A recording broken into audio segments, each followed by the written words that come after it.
What if I told you the reason manipulators keep winning in your life is because you've unknowingly been giving them permission?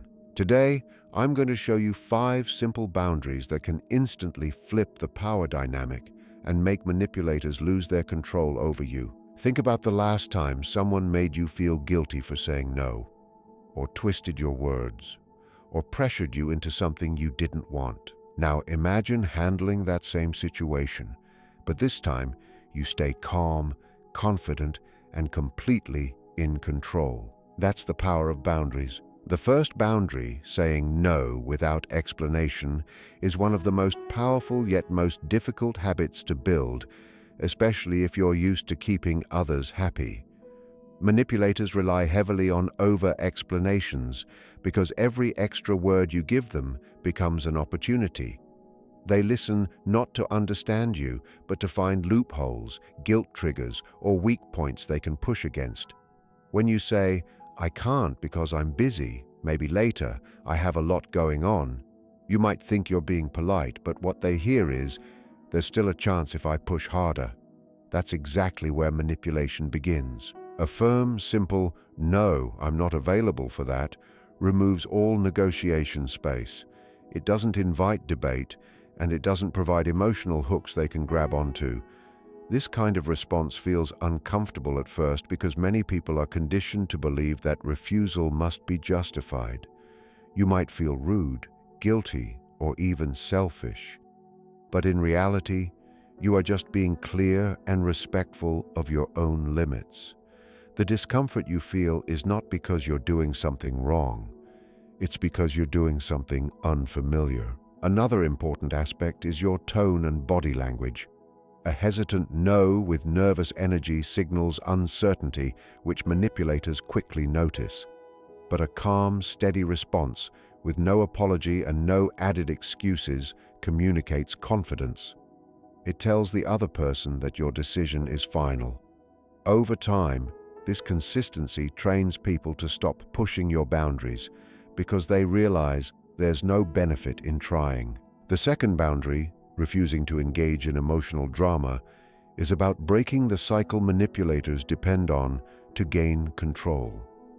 Manipulative people often create tension, provoke reactions, or escalate situations because emotional chaos gives them an advantage. When you react with anger, defensiveness, or frustration, you unintentionally hand over your power. In that moment, the conversation shifts away from logic and toward emotion, where they can twist narratives, play the victim, or redirect blame. Staying neutral doesn't mean you're weak or passive. It means you're choosing control over impulse. When someone tries to provoke you, your goal is to remain calm, composed, and emotionally detached. This can look like giving short, steady responses, maintaining a relaxed tone, or even choosing silence instead of engaging. For example, instead of arguing back when accused unfairly, you might respond with, "I don't see it that way," and leave it there. You're not feeding the fire, and without fuel, the drama loses intensity. This approach works because manipulators are often looking for emotional leverage. If they can make you upset, they can steer the conversation. But when you don't react the way they expect, it disrupts their strategy.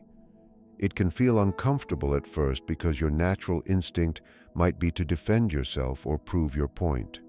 However, not every statement deserves a response, and not every accusation requires correction. Over time, practicing emotional neutrality strengthens your self-control and sends a clear message that you cannot be easily influenced or shaken. It shifts the dynamic from reactive to intentional, where you decide how much energy the situation deserves. The third boundary, calling out behavior, not the person, is about staying precise and intentional in how you respond. Manipulators often try to pull you into personal attacks because once the conversation becomes about character, it becomes messy, emotional, and easy to derail. If you say you're manipulative or you always do this, They can quickly flip the situation by denying it, acting offended, or accusing you of being judgmental. The focus shifts away from what actually happened and turns into a debate about personalities instead of actions. By addressing the behavior directly, you keep the conversation grounded and difficult to twist. For example, saying, "I'm not comfortable with how you're pressuring me right now," is very different from saying, "You're a controlling person." The first statement is specific, calm, and focused on the situation. It leaves less room for argument because it reflects your experience rather than labeling them. It also signals awareness. You're showing that you recognize what's happening without escalating the tension. This approach protects you from getting pulled into emotional traps. Manipulators thrive when they can make you look reactive or overly emotional, but when your language stays neutral and fact-based, it becomes harder for them to misrepresent your words. It also forces accountability, even if they don't openly admit it, because the behavior has been clearly identified. Another important part is maintaining a steady tone. Even the right words can lose their impact if delivered with anger or sarcasm, as that gives them an opening to shift the focus again. Calm delivery reinforces confidence and control, making it clear that you are not attacking. You are simply setting a limit based on what you will or will not accept. The fourth boundary, refusing guilt traps, is about recognizing and neutralizing one of the most common manipulation tactics. Guilt is powerful because it targets your sense of empathy and responsibility. Manipulators often use phrases like, "If you really cared, you would do this," or "After everything I've done for you," to make you feel obligated. The goal is not to communicate honestly, but to pressure you into compliance by making you question your character or kindness. What makes guilt traps effective is that they blur the line between care and control. You might start thinking, "Maybe I am being selfish," even when your decision is reasonable. This internal doubt is exactly what manipulators rely on. The key is to separate feelings from responsibility. You can acknowledge someone's emotions without accepting the pressure attached to them. For example, responding with, "I understand this matters to you, but I'm still not able to do that," shows empathy without surrendering your boundary. It's important to notice that guilt-based language often exaggerates or distorts reality. It turns a simple request into a moral test where saying no suddenly feels like a failure as a friend, partner, or family member. By recognizing this pattern, you reduce its emotional impact. You begin to see it not as a reflection of your values, but as a tactic being used to influence your decision. Consistency plays a major role here. The first few times you resist a guilt trap, you may feel uncomfortable or even anxious. That reaction comes from breaking a habit, not from doing something wrong. Over time, as you continue to respond calmly and firmly, the emotional weight of guilt decreases and the manipulator's ability to control you through it weakens. If you've ever dealt with someone manipulative, pause for a second. Drop a "I choose boundaries" in your mind, or even say it out loud, because change starts the moment you decide you deserve better. The fifth boundary, being willing to walk away, is the most decisive and often the most difficult to apply. It requires accepting that not every relationship, conversation, or situation is worth maintaining, especially when it consistently disrespects your limits. Manipulators rely on your reluctance to leave.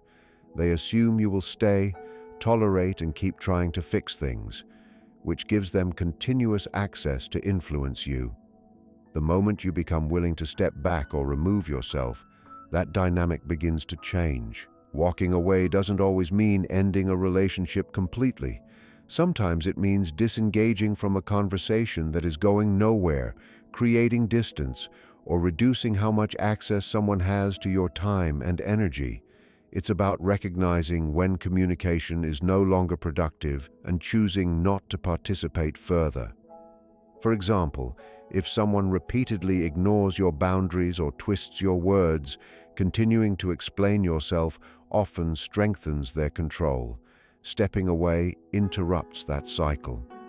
This boundary is powerful because it shifts your mindset from seeking approval to prioritizing self-respect. It acknowledges that your well-being is more important than maintaining harmony at any cost. Many people hesitate to walk away because they fear conflict, rejection, or being seen as harsh. However, staying in a situation that drains you or undermines your confidence has a much higher cost over time. Another key element is quiet action rather than dramatic exits. You don't need to announce or justify your decision in detail. Consistently choosing distance, limiting engagement, or calmly ending interactions sends a clear message. It shows that your boundaries are not just words, but choices you are prepared to act on, even when it feels uncomfortable. The sixth idea, understanding that silence can be stronger than arguments, is about recognizing when not responding is actually the most powerful response. Manipulators often rely on back-and-forth conversations to maintain control. They provoke, question, and challenge not necessarily to reach clarity, but to keep you engaged. Every time you argue, explain, or defend yourself repeatedly, you stay within a loop they are comfortable controlling. Silence breaks that loop. It removes the attention and emotional energy they depend on. When you choose not to respond to baiting comments, passive-aggressive remarks, or repeated accusations, you deny them the reaction they are seeking. This doesn't mean ignoring everything or avoiding communication entirely. It means being selective about what deserves your response. Not every comment requires clarification, and not every misunderstanding needs to be corrected, especially when the other person is not acting in good faith. This boundary can feel uncomfortable because silence is often misunderstood as weakness or avoidance. In reality, it requires a high level of self-control. Your instinct might push you to defend yourself, prove your point, or correct false claims. But when you pause and choose silence instead, you are prioritizing your peace over the need to win an argument. That shift in mindset is what reduces a manipulator's influence over time. Body language and presence also play a role. Calm eye contact, a neutral expression, and the absence of reactive behavior communicate confidence without words. It signals that you are not easily pulled into emotional exchanges. Over time, this consistent lack of reaction makes manipulation less effective because without engagement, their tactics lose momentum and impact. The seventh idea, using clear and direct communication, is about removing ambiguity because confusion is one of the main tools manipulators rely on. When your words are vague, overly soft, or filled with mixed signals, it creates space for them to reinterpret what you said in a way that benefits them. They might claim you agreed to something you didn't, or twist your intentions to suit their narrative. Clarity shuts that door. Being clear means stating exactly what you mean in simple, straightforward language. Instead of hinting or hoping the other person understands, you express your position directly. For example, saying, "I'm not okay with that," is far more effective than saying, "I'm not sure if that's a good idea." The first is firm and leaves little room for negotiation, while the second invites persuasion. Manipulators are skilled at exploiting hesitation, so reducing that hesitation in your language is key. Tone matters just as much as wording. Clear communication is not about being aggressive or confrontational. It's about being calm, steady, and precise.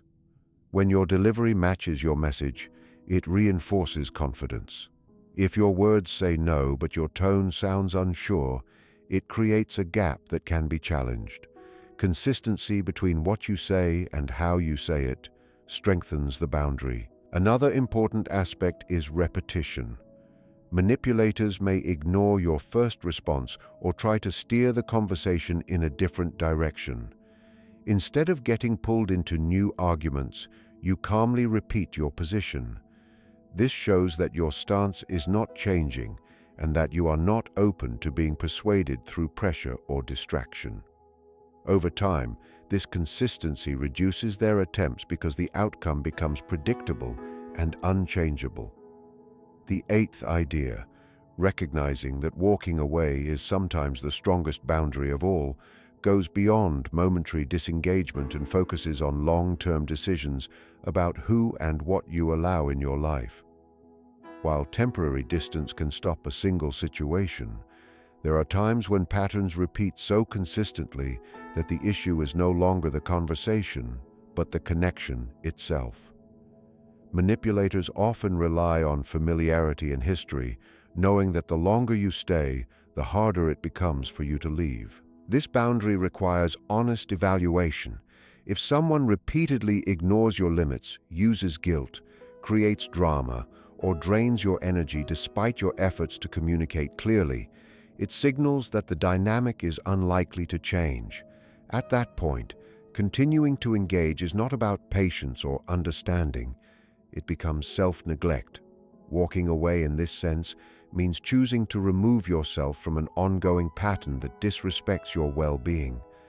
It's not an impulsive reaction, but a deliberate decision. You are not leaving to punish the other person or prove a point. You are leaving because you recognize that your time, energy, and mental peace have value. This shift in perspective is important because it removes the need for approval or closure. You don't need them to agree with your decision in order for it to be valid. There is often emotional resistance tied to this boundary, especially when history, attachment, or obligation is involved. You may question whether you are overreacting or giving up too soon. However, consistent patterns carry more weight than isolated moments. Choosing distance, limiting contact, or ending the relationship altogether becomes a form of self-protection rather than loss. In the end, dealing with manipulators is not about changing them. It's about changing how you respond to them. The power was never in their tactics. It was in your reactions, your explanations, and your willingness to tolerate what didn't feel right. The moment you start setting boundaries, clear, calm, and consistent, you shift that power back where it belongs. Each boundary you've learned is a tool. Saying no without explanation protects your time. Staying emotionally neutral protects your peace. Calling out behavior keeps conversations grounded. Refusing guilt traps protects your self-worth. And being willing to walk away protects your entire life from being controlled by someone else's intentions. It won't always feel easy. At first, it may feel uncomfortable, even unnatural. But that discomfort is a sign of growth, not failure. Because every time you choose self-respect over approval, you are breaking a pattern that manipulators depend on. Remember this: people who respect you will adjust to your boundaries, and those who don't will reveal exactly why those boundaries are necessary.